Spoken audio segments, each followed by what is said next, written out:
Ebere Chineke na-adịgide mgbe niile. Echetara m akụkọ ihe merenụ na nwa agbọghọbịa nke m maara nke ọma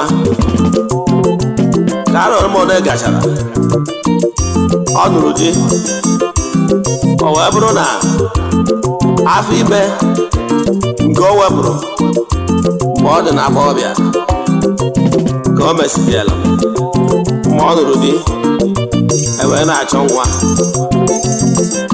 mana mgbe o mesịrịla ya bụ ọnọdụ wutekwazịrị ya nke ukwuu maka na ya bụ afọ ime ahụ o wepụrụ metụrụ wumbi ya nke dọkịta sịrị na ọ ga-afịakwa ahụ ya nwee ịmụ nwa na 50-50, mana ya nwata nwaanyị mgbe e mechara appointment ọ wutere ya nke ukwuu.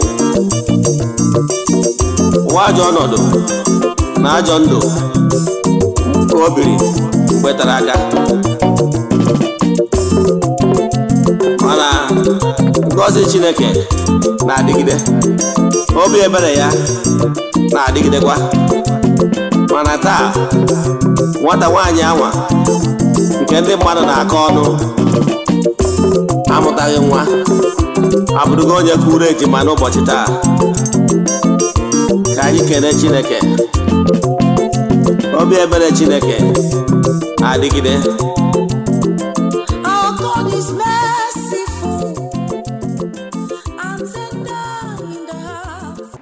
Good morning viewers all over the world. Egwe nụrụ kịta bụ egwu si na ngalaba na-afụ gbasara mgbasa ozi ọdịnala Igbo n'Ugochi Tubu Ọdịnala Temple a na-akpọ Nkwa Group led by me. We have all the rights. Ọ bụrụ na ị like nya bụ egwu, jee na YouTube channel, the Audio Mark, the iTunes and rest of them. They download nya bụ egwu. Yes, for those of you that are seeing me for the first time, call me Ogbuefi Eze-Ana Ugochi Tubelu na Oraifite. Oraifite is in Anambra State. Abụ m onye isi nchụaja Ugochi Tubu Ọdịnala Temple. Anyị na-agba afa miri emi lụkwazi ọrụ mmụọ dị iche iche. Abụkwazi m onye isi nchụaja na ọdịnala Restoration Evangelical Mission, bụrụkwazi onye mgbasa ozi ọdịnala Igbo. So you can call me a priest or an evangelist. I will answer. My mission is to help people live better life.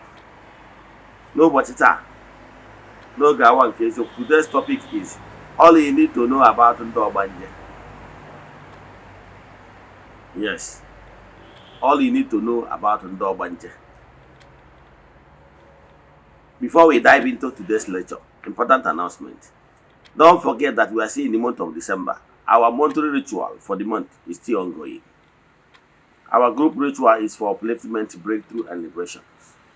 We have lots of testimonies, but as you all know, we don't share testimonies on social media or even in Eziokwu TV. You know why? It's not necessary. It's not why we are here. But I can tell you, Nike dị na Jana actually be. This is ụtụtụ a, ejego dị na temple, chụọ aja, gọọ ọfọ, kwubi okwu n'isi ndị na-esonyere anyị. Etu a ka anyị ga-esi na-eme ganye na ụbọchị ikpeazụ nke ọnwa. Anyị ga-ejekwazi na mmiri. Kpee ile ọma n'afọ mmadụ dum.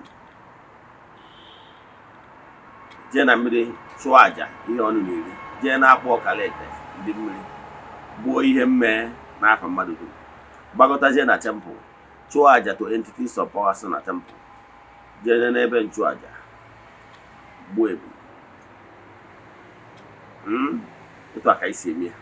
So ọ bụrụ na ị dị interested in joining this group ritual maka na igwe bike, chat m na WhatsApp, forward 3 prayer requests ga ga-edebe na altar na-achụ aja na-aga ọfọ na-ekwubi okwu n'isi mgbe token donation. So if you are interested in joining for the next month, or ị chọrọ inwere ajụjụ ị chọrọ ịjụ na nkụzi a, ma ọ bụ na ị chọrọ ka agbara gị afa miri emi, join chat m na WhatsApp 0805 78 37672. I repeat, 0805 78 37672. More than 0813 82 43 871. I repeat, 0813 82 43 871. Let's proceed. Like I told you before, today's topic is all you need to know about ndị ogbanje. Ogbanje wokwu Igbo. Yes, amụrụ ka mba esi wee kọwa ya n'olu English. Anyway, the word you to the end too closer to nyanwa. Mana ọ bụrụ okwu niile n'okwu Igbo nwere the exact explanation in English.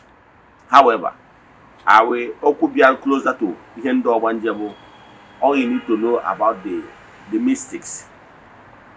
Yes, enwere ndị bụ ha the mystic in nature. On that one, those set of people that their life is full of mysteries. Onya ka ndị mmadụ na-akpọ ogbanje. Maka na ndị gbara ihe na-eme na ndụ ha gbalụ ndị mmadụ gharị akpọ ha ogbanje. I know you must have been hearing this word. I know you must have been hearing this word before, ogbanje. I'm here to clear all the doubts and let me explain it the way it is for you to understand the mysteries surrounding the ogbanje people. But before we dive into that, like I always tell you, what you don't know remains a mystery to you and not to all. And I keep telling you to seek for wisdom and knowledge, the right word.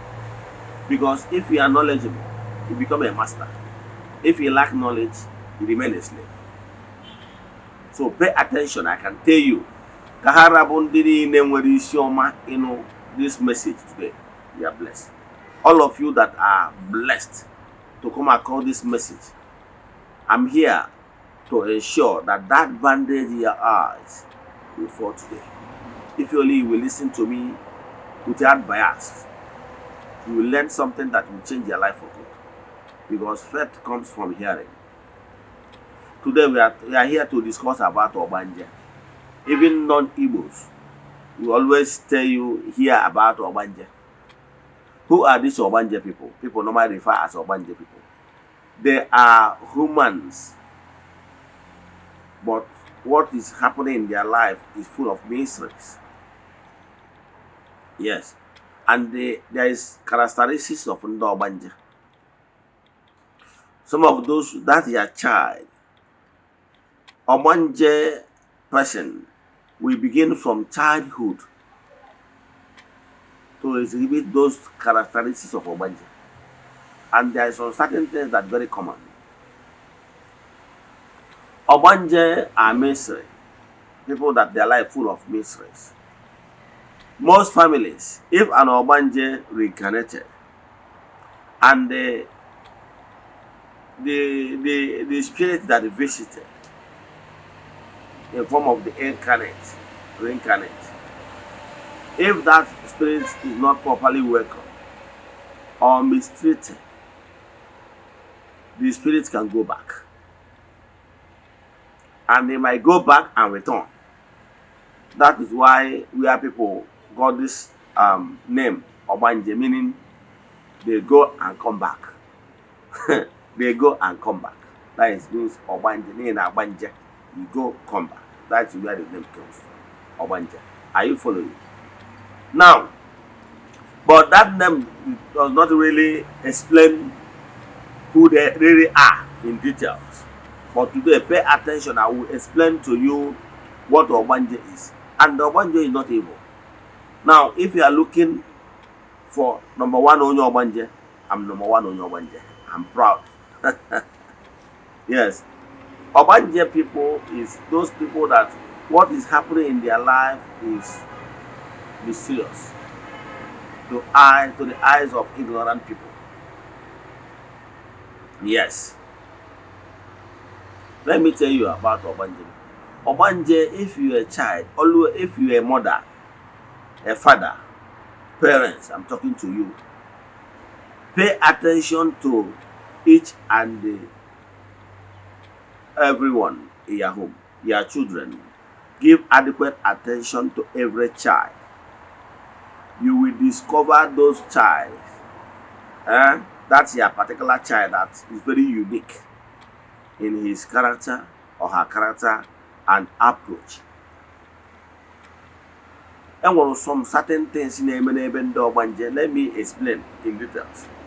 I will not be able to call all of them, but I will give you some important signs.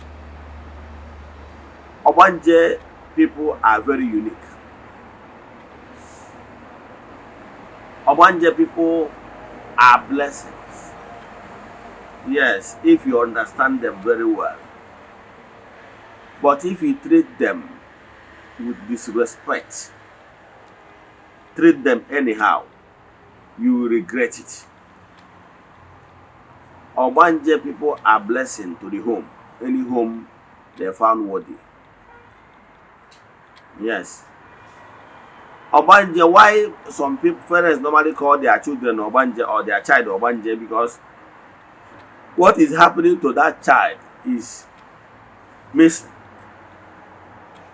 And the majority of the Ogbanje people are called ones. Yes. You know, I will explain Ogbanje in details. We have Ogbanje also now. Let me divide it only two Ogbanje categories. Enwelo Ogbanje Eze-Ana. Enwelo Ogbanje Eze-Ana, the land Ogbanje, where the water Ogbanje. Let me put it into this word. Okay, let me put it. Enwelo the physical Ogbanje, where the spiritual Ogbanje. Let me put it that way for better understanding. Even Ogbanje with groups. Yes. But I'm trying to use some certain words that it will be easier for new people, as in beginners, to grasp what I'm about to explain. In the water realms, there is many kingdoms in the water realms. Yes. Oburo is not everybody that has link with water is an Ogbanje. Not everybody that have link with water is Ogbanje. Ogbanje, we have many people that have link with water, 1 million. But among those 1 million was in the see from the Ogbanje kingdom. Let me put it that way. Yes. Emane nwelo akpụ nwe akpụ ndị mmiri ndị Ogbanje. Yes. Akpụ ndị mmiri ndị Ogbanje bụ dị akpụ adị na Ogochitu na temple. Yes. Akpụ ejima man ka m kọwara gị. Is it akpụ ọkalede, but they are twins. Ka akwụrụ. That is akpụ ndị mmiri ndị Ogbanje. Ndị Ogbanje efuru bido na child mgbe ịmụ nwatakịrị ọ na-eto, ị very observant, na-ene nwa anya. Ị ga-afụ n'onwelu ka o si eme. That child is behaving strange. Behaving strange. Ndị ejima kịtakwara oke na ndị Ogbanje, mana ọ bụrụ ha bụrụ ha ncha, not all of them, twins. And Imaru those twins even the ogbanje.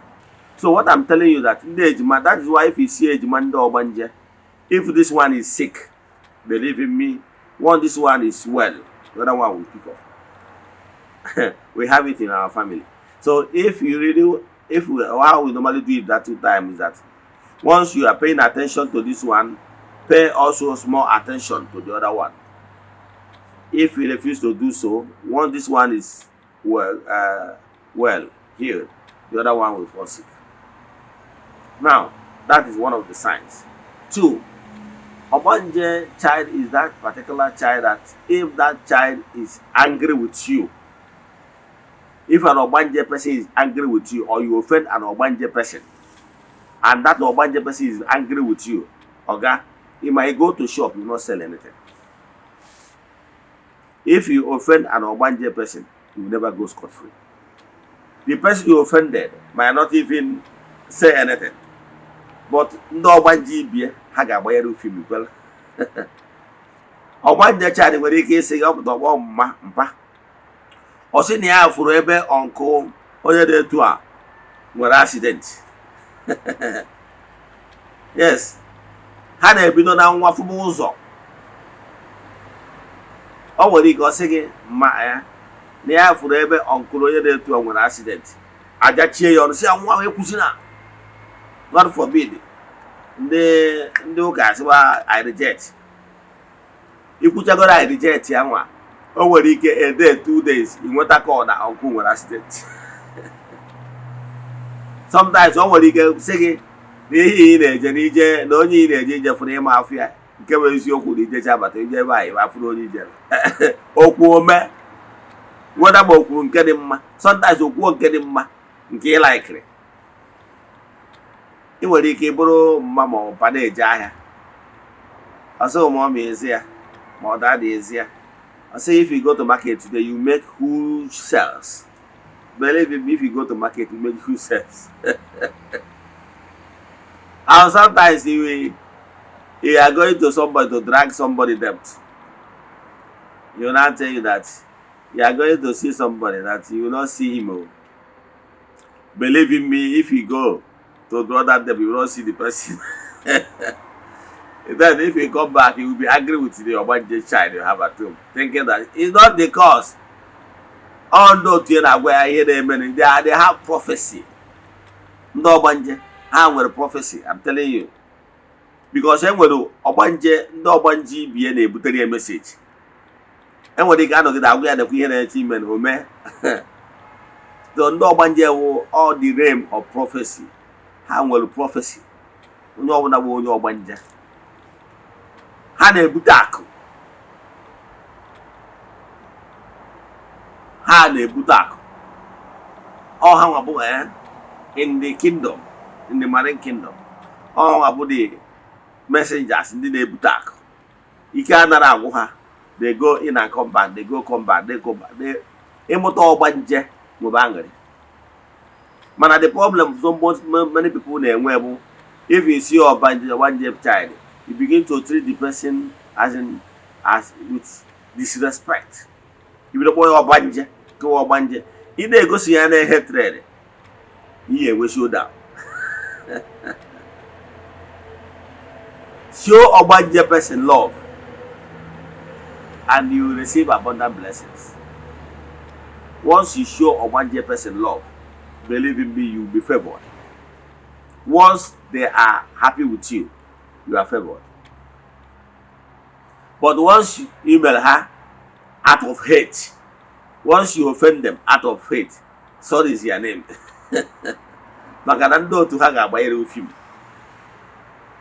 Yes.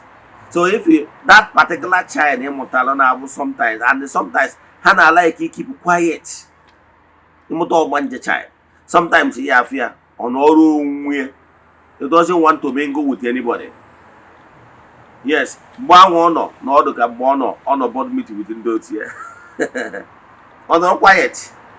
He would only ogbanje. He have sometimes is it this particular child that sometimes he or she will be isolated, as it isolated himself or herself somewhere.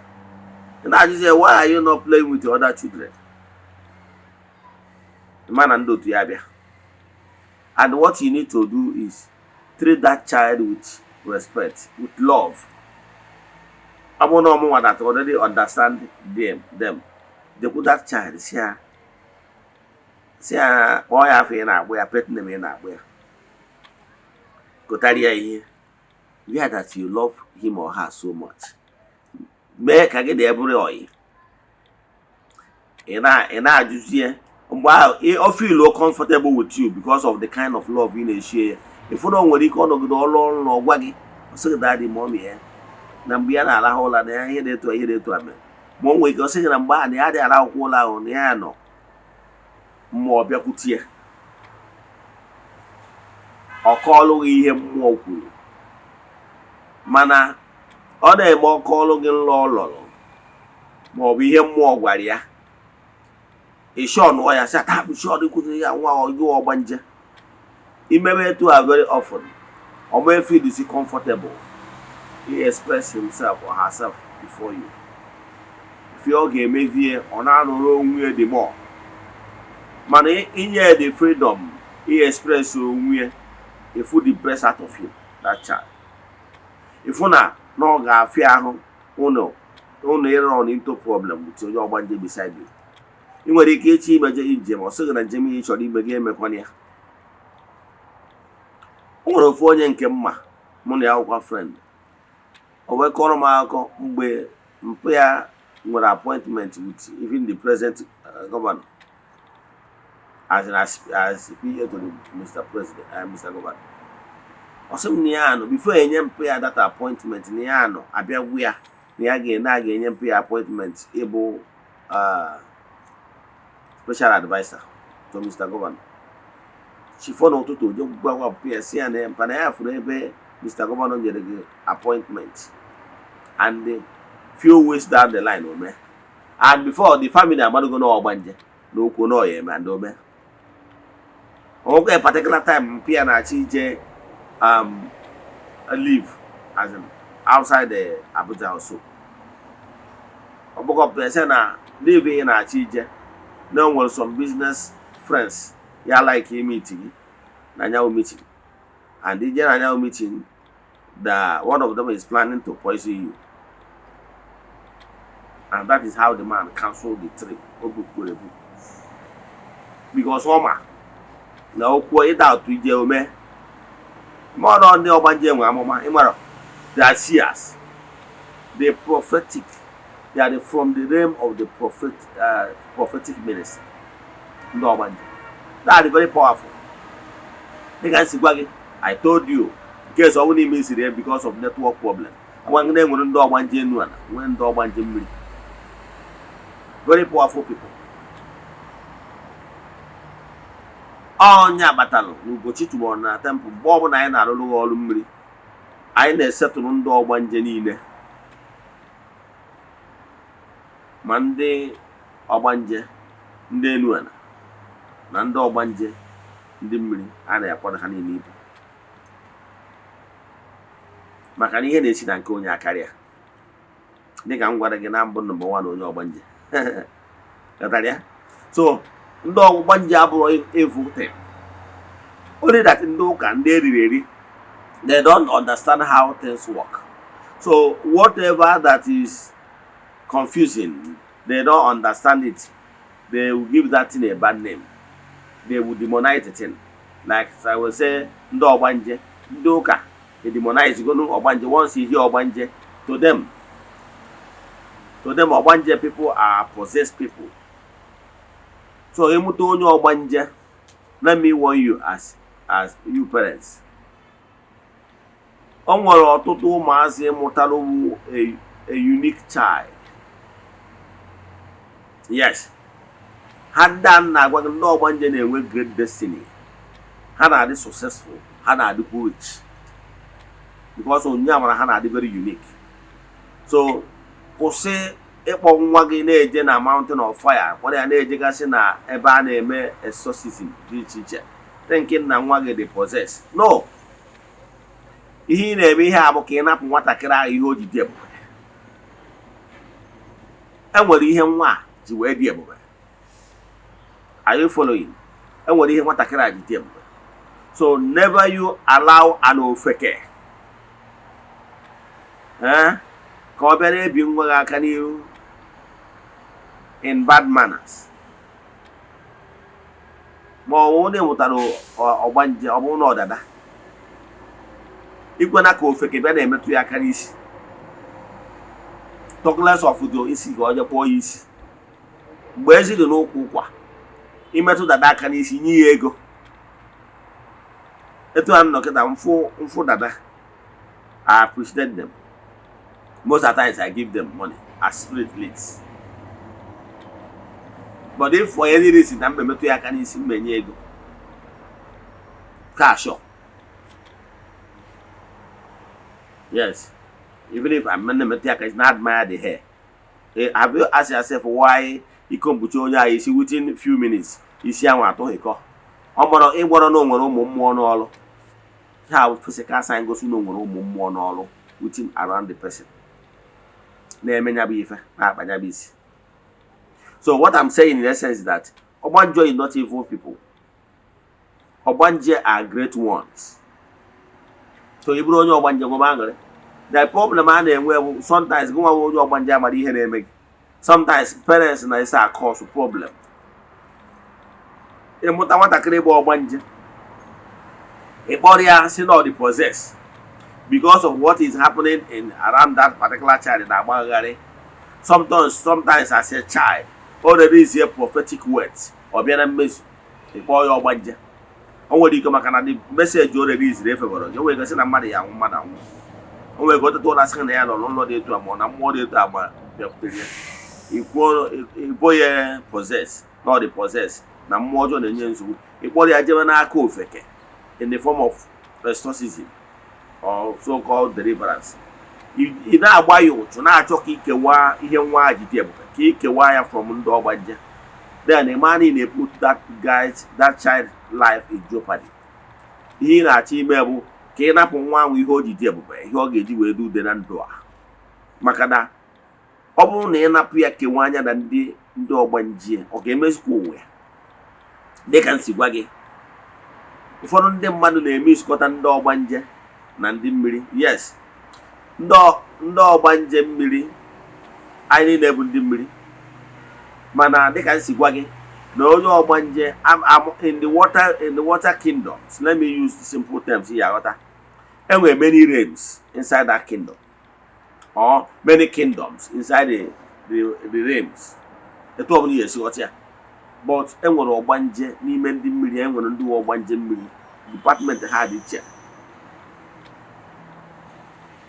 The forces, yes, that governs that particular kingdom of Ogbanje family is different. They are very powerful. Oh yeah, but ndị Ogbanje, ndị mmiri are very strict and very strong. Ndị ogbanje abụrụ pushover, ndị ogbanje ndị mmiri abụrụ pushover. I nwere ike simply mee kwa ibu ndị ordinary ndị mmiri nkịtị. Isetụrụ ha mana nke ndị ogbanje ọ na-agbagotakwa. So the appeasement of their water spouse are very strong. So ọ bụrụ egwu achọtaba n'aka wee na-agba. However, that family is a very strong family. So you parents, I'm talking to you as parents. Stop abusing that your child that is very unique, that is an ogbanje. Stop exposing them to abracadabra and kabashin and what have you. Stop exposing them to ndị na-eme kabashin, ndị aghọtara how things work. Here an ogbanje child need the petting, so that comfortable love ya or be more comfortable before you. The phone now that child were blessing accurate. And like I told you, some science you get sometimes I like You know, do why no so no mazi be egwu. Let him or her be. All that particular time on or onwe ewu gi kwesịrị iji wee bịa ogbusi ewu kpasị ya nkata. Mee ka ọ malụ na ya ma no a unique child. By then no onwe confident n'ebe ị nọ n'isoro ndị na-akụ ya akọ ya ọnụ ma ọ bụ na-akpọ ya aja afa na-asị evil child. Ifu onwe confident n'ebe ị ifu na ọ ga na-reveal so many things. By so doing, we're able to groom that particular gift to greater heights. So today I'm talking to you parents that nabu nwagi mewe ka o si eme. Ibido kpọghadebe na prayer houses. Yes, some of them they na-achị the only thing ha nwere ike ime wee chọka ya divide ekewanya na ndị otu. No, ihe ị ga-eme chọba and senior ogbanje onye ghọtara ha, then let the person groom them to bring out the best in them. From mgbe ha na-etolite as adolescent. Isi na ka ịkwapụ ha ma ọ ka idisown ha. Idisown ofa ị na-eme ha ka ime ha nka mmadụ because nke mbụgoro n'ibigo matritiwe ha. Napụ ihe ha ji dị ebube by not believing them or calling them names, calling them demons, calling them ndị ogbanje, calling them bad names that will make the child not to always express him or herself to you. Instead, ọ na-akpụzie n'ime onwe anything ọ na-pass through otu onwe ọ dey express it out. Nwa ọzọ onye ọ na-enwe confident with. By then, na-eme the matter worse. If you ọ na-anọchiri onwe ọ dị too quiet, ihe gbasara ya na-adị abụ ihe omimi to ndị mmadụ onwegasị na onwe ka o si eme. He isolated him, that is why. But I can tell you, no one he recognize all the ones they too. We don't groom, show her love. Children with special attention. I can tell you how with great gift they save you for the family from danger. Because how when mama they have the gift of prophecy. They are seers. Yes, if the person is properly groomed. And what now once you measure her, they are angry with you. You have entered trouble. When they are happy with you, you are blessed. So that's why you say on how mistakes in nature. With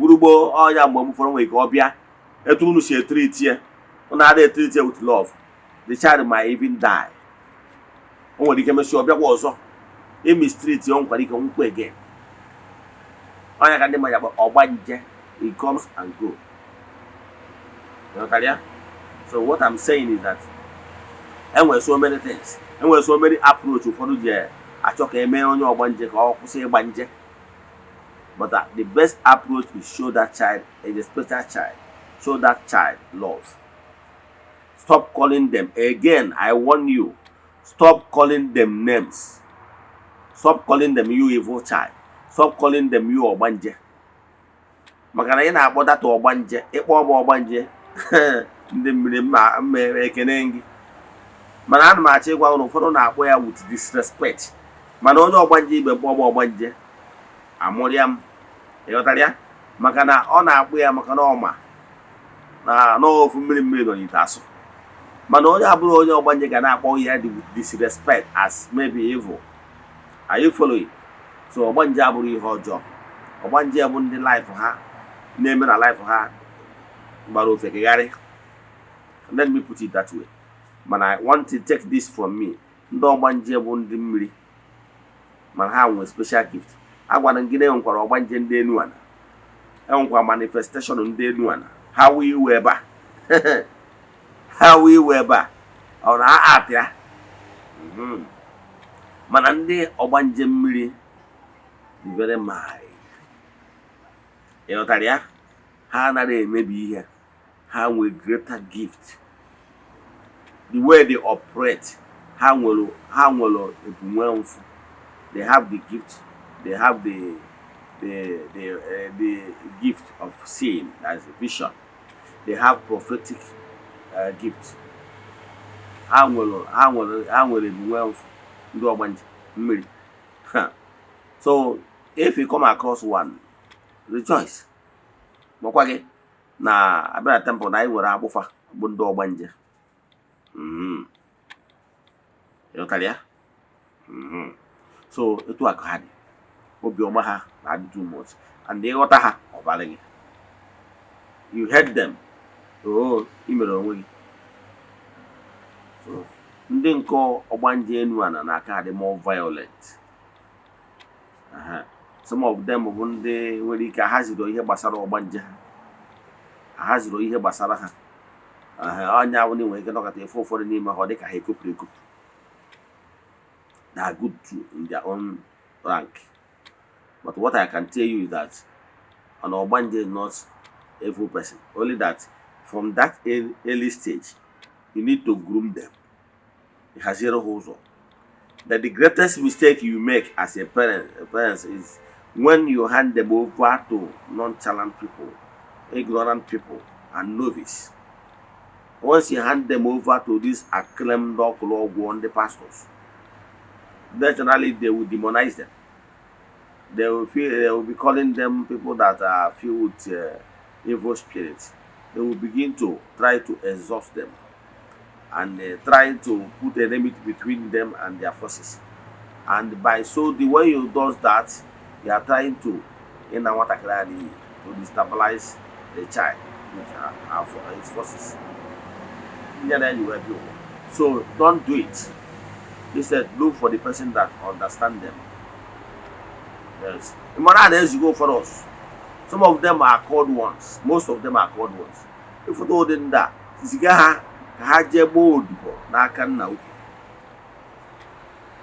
by so some of those things you are seen as evil in them will be used for the benefit of all.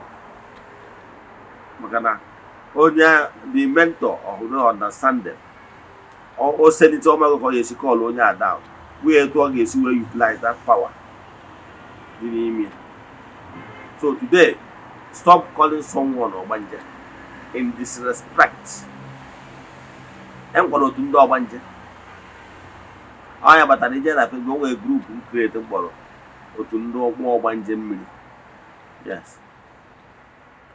Today's lecture is solely for Umu Ogbanje Mmiri Come Focus. Now, whenever we are doing complete water settlement, and our Bufa, Ndo Ogbanje Mmiri, then one can de Eze-Ana, and Adobia Eze-Ana. Are you following? Let me stop here. So, if you have any question concerning Ndo Ogbanje, I have told you why Ejapo had that name, Ogbanje. That name carried on English name match exactly. Manakwa, and you're saying that you can call them mystics. Here Basaron do have a Madagari.